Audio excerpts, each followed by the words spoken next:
My name is Bryan Isaia. Macklin Xu Altair. Jason Kelley. Terrence O'Connor. And I am a huge fan of My Little Pony. And I am a brony. I am a huge brony. I'm a brony. I am a brony.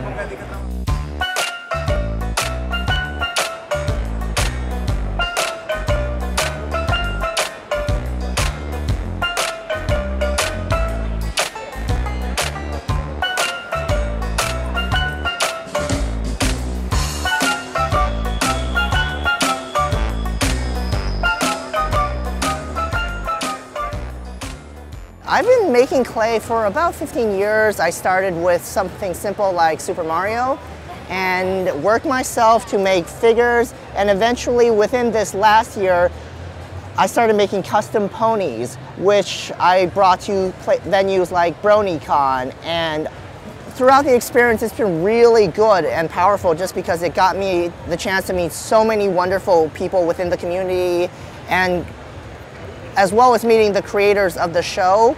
And every writer and voice actor, I've given them a present that you see here, any one of these magnets, as my way of showing my thanks for the awesome show that they do.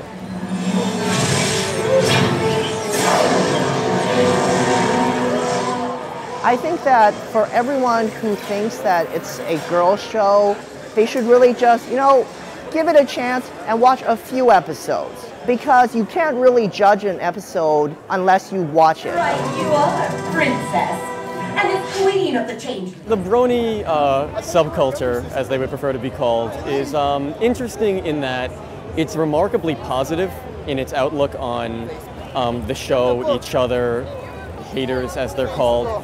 Whereas if you look at any other, fandom for a television show or whatever, you'll see like the moment you say something bad about the show, you get jumped on and people will, hate you and whatever. With the bronies, it's much more positive. People are much more willing to accept, yeah, this is a little weird, but we like what we like, and that's it. It's much more peaceful. Why do we only see Gilda once and then she disappears forever? Like, we only see her and she is a jerk, but she's like the only Griffin ever. Except for that one with the weird French mustache. This fan base is very special. They're very into the brand itself, that My Little Pony and Friendship is Magic. And they found a group of people that they fit in with and that they really like, and everybody accepts everybody. They're very honest, and we couldn't really have a better group of people. I'm going to count to 3. If you don't sing, you don't get the card. If you sing, you get the card. 1, 2, 3. My little pony, here's the one that walked my ship to be my little pony. It's a very special group of people, and sometimes there might be some negative perception in advance when you just hear that it's guys that like My Little Pony in this, but it's not just guys, and we have girl bronies and women and little kid bronies, and they're all awesome. Very nice, very nice.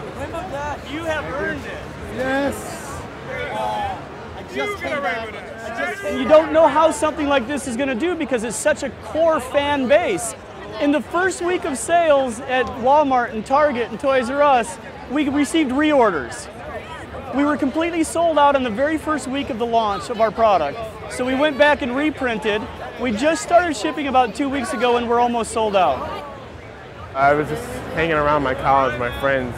There's this episode, like, there's a zebra pony, and, like, everyone's afraid of her, and they're judging her because she's, like, black and white. I'm like, what?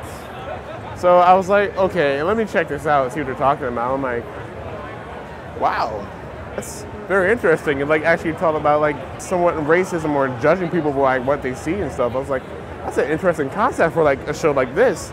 And it just like enveloped me, and then I found out about like the brony like fans and the culture, and I'm like, wow, these people are so nice, It's like a fun thing. It's really cool, and that's how I got into it. It's like it's a double standard because girls can watch stuff like G.I. Joe. Nobody's gonna question that. But if you say, oh, you're a guy and you watch that, oh, your masculinity is gone and everything like that. It's a stupid double standard nowadays. It's like, it's TV. It's not going to change who I am as a person.